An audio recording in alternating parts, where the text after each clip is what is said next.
Order! Order! You are an incorrigible delinquent at times. Behave yourself, man!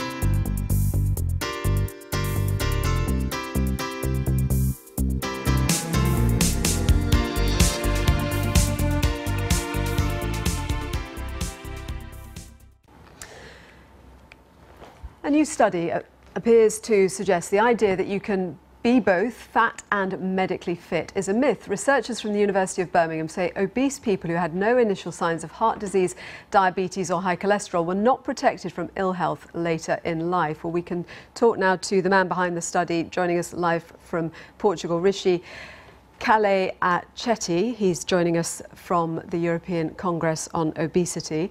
That's where the study is being unveiled. Also joining us down the line is Professor Tom Sanders from King's College London, who's more sceptical of the study. And we're joined in the studio by GP Ellie Cannon, who can offer us some insight into working with overweight patients. Thank you very much indeed. Let's go first of all to you, Rishi, because you're the author of the study. Tell us more about the findings. So this was a study that looked at people who were obese with no metabolic abnormalities. So that's people without a diagnosis of diabetes, high blood pressure, or high levels of fat in their blood. And we looked at whether they developed cardiovascular disease, specifically coronary heart disease, stroke, heart failure, and something called peripheral vascular disease. And we found that over an average follow-up of 50 years, that people who were obese and did not have any metabolic abnormalities were at increased risk of coronary heart disease, heart failure, and stroke. And that's compared to normal weight individuals with no metabolic abnormalities. So in a nutshell, you do not think it is possible to be fat and fit?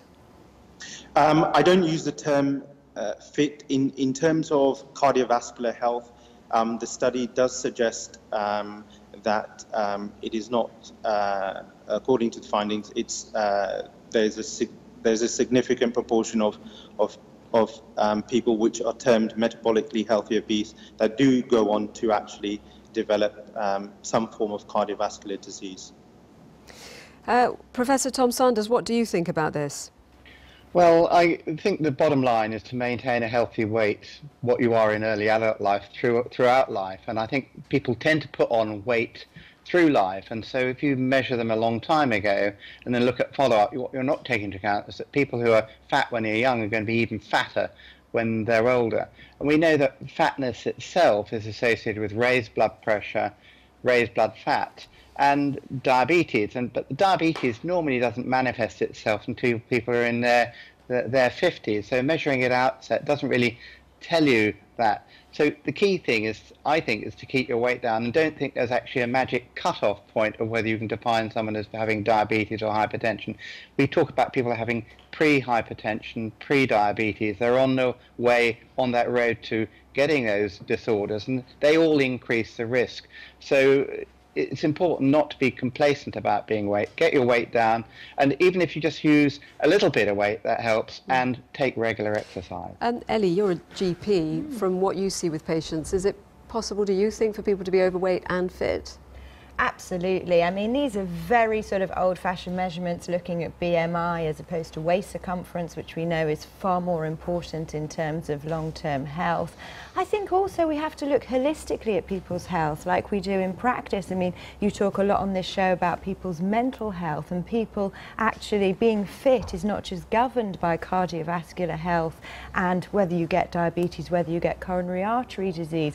I don't want my overweight patients to be put off trying to exercise, trying to be healthy, which they might, as you know, which they really could be even with a higher BMI. It's also really important to point out this study has not actually been published. This has not been published in a peer-reviewed journal. So it means that it isn't the quality of evidence that we have in terms of other scientific studies.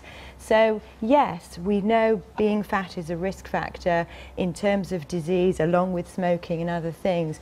but it might actually still be fine for people to be slightly overweight as long as they're exercising and their blood pressure is normal. So, Rishi, how would you kind of put it in terms of clear guidance and advice to people? You know, how overweight would you say somebody could be before health starts to become an issue as a result specifically of the weight?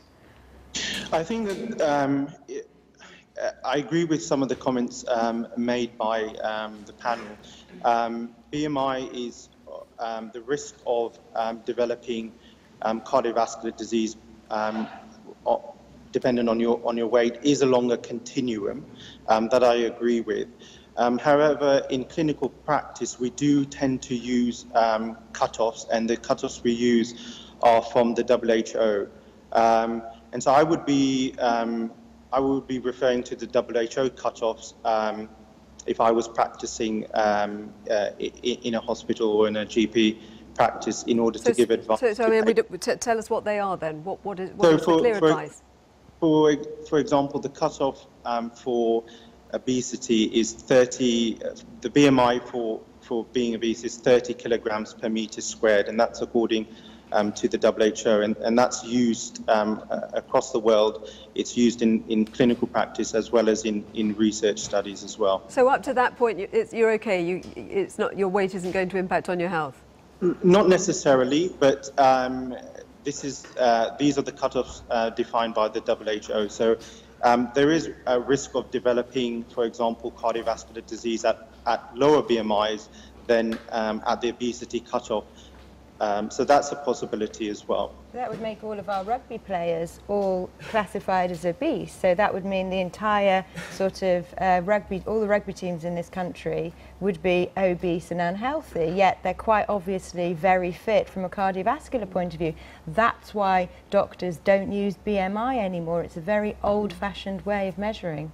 Thank you. Thank you all very much indeed.